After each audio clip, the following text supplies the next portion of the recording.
Good afternoon. My name is Anna De Martino. I am the secondary curriculum leader here at Bromsgrove. This afternoon I'm here to talk to you about routines and study skills that are appropriate for all students in the secondary phase, but for students in years 7, 8 and 9, for them to be introduced and to start applying these skills will really be of benefit to them when they come to exams such as their GCSEs, A-level and beyond. So I'm going to introduce to you the types of skills that are appropriate for students, thinking about their use of time management, how well organised they are, how well they use the BIST learning journal, making sure that they are able to use key vocabulary and subject terminology and learning and practicing those particular words, and making sure that they are able to read for understanding, they are able to take notes effectively, that they are able to read regularly through their work and check for their meaning of any work that they produce. That's really important, to check that it makes sense, to check that it's got appropriate use of spellings, accurate use of punctuation and grammar. And finally, I will be going through ways in which students can prepare themselves for tests and mini assessments. Firstly then, looking at time management. It's really important that students are able to set themselves realistic goals. What needs to be done immediately in terms of a short-term goal? What needs to be done in terms of a long-term goal? Making sure that they use their learning journal effectively, making sure that they've recorded their homework and they can see how they need to plan and organise their week. Creating a to-do list is really important as well, because they can prioritise exactly what needs to get done throughout the day. Also, making sure that spare time is used wisely. Whilst it's really important to make sure that the students have time to relax, it's also really important to make sure that they don't cram all of their work into the last minute, that they've organised their time properly throughout the day and in the evening to ensure that they've met the demands of the work that has been set. I think it's really important also to ensure that students are able to say no to particular interruptions and are kept focused on their particular goals that they are doing. So if students are working at home and they're being interrupted by little brothers and sisters, it's okay to just say, I'll be ready in an hour or so, I just need to focus on this work. It's really important also to make sure that they have got the right time and place to work, so that they're not cramming, as I've already said, work really late into the evening, but they've actually used their time effectively to do the work and met the demands of schoolwork, maybe before they have their dinner, so that they are able to then use the rest of the evening to relax and enjoy. And finally, it's really important that in their day that they plan and make sure that there is enough time to get plenty of sleep. Organisation is really important as well, so therefore making sure that there is an appropriate study area. Encouraging your child at home to really have an area that is theirs, that they find comfortable, that is appropriate for them to work and get their study done. And it's important as well to keep this area tidy and to take pride in that area, so that when they come to work, they can just get on rather than looking for various bits of paper or books that they may well need. Organising the learning journal is really important, so that the homework is logged appropriately under the correct day when it has been set, and that they have organised and they are aware of exactly when the deadline is. Making a useful study timetable is really important as well, and in that as well is not just necessarily just the work that they have to get completed, but also the things that they may well need to practice. Are they playing a musical instrument, for example? What clubs are they attending outside of school? What ECAs are they doing after school, so they can really see how their day is organised and they can prepare and plan effectively around that. And again, as I've said as well, I'm going to keep coming back to this, ensuring that they get a good night's sleep and that they've organised their day properly so that they can end up making sure that they've got at least 8 to 9 hours sleep. The BIST Learning Journal is something that we really encourage here at Bromsgrove, and it's really important that students use this and have this in their bag every single day. It needs to be visible to the teacher in every lesson, and students must make sure that they make an entry for every lesson in their planner. So a suggestion for this could be that they make sure that they use abbreviations, so that if, for example, they don't have M homework, they can put NH. If, for example, they are preparing for a test, they could just put T. Whatever works for each student, but it will help to save space and organise their time and their writing effectively in their learning journal. Maybe also a colour code would be appropriate for students to be using, so that they could use a particular colour for each subject. So again, they can see how well that has been organised throughout their week. And in addition to that as well, they can add in there what ECAs they may well have on particular days, and if they've got any additional revision classes that they may well need to attend. Please as well make sure that the learning journal is checked by you at home, and that you have been able to sign at the bottom to check and see that students have completed their work, as well as made appropriate entries. And in addition to that, if you feel that you would like to make contact with the form tutor, then by all means you can write a comment in that box that is there in the bottom right-hand corner.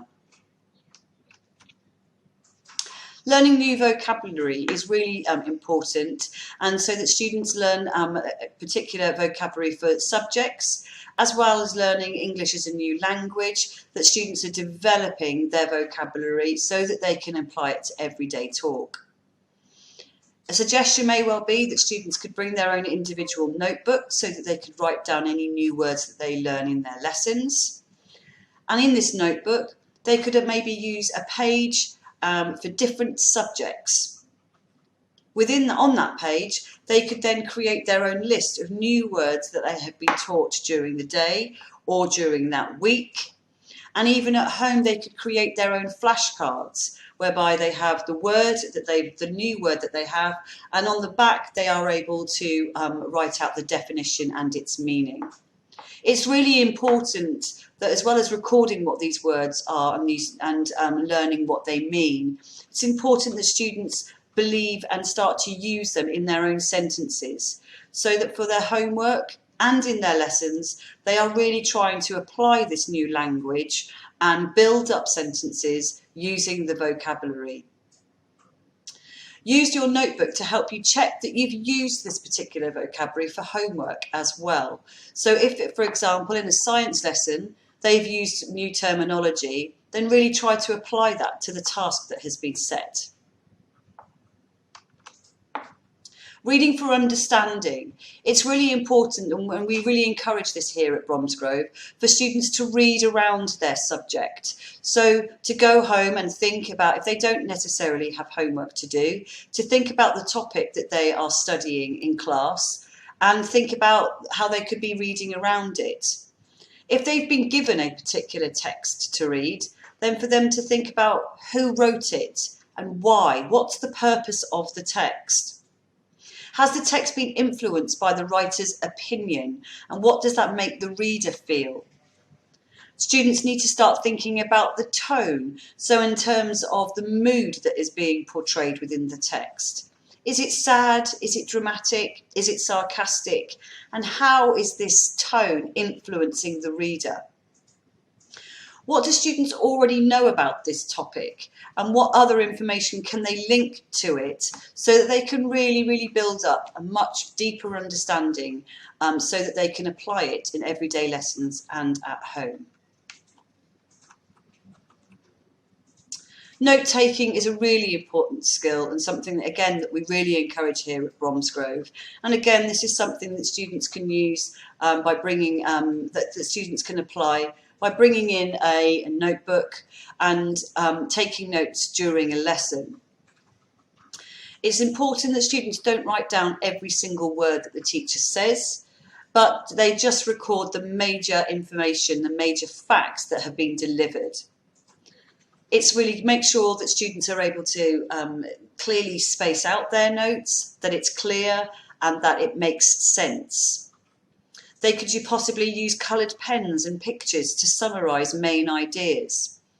And it's important for students to be encouraged to read these notes through and to look over them and check that they have recorded the information that they understand. And if there is a particular piece of information that they don't understand, to follow that up the next day with the teacher.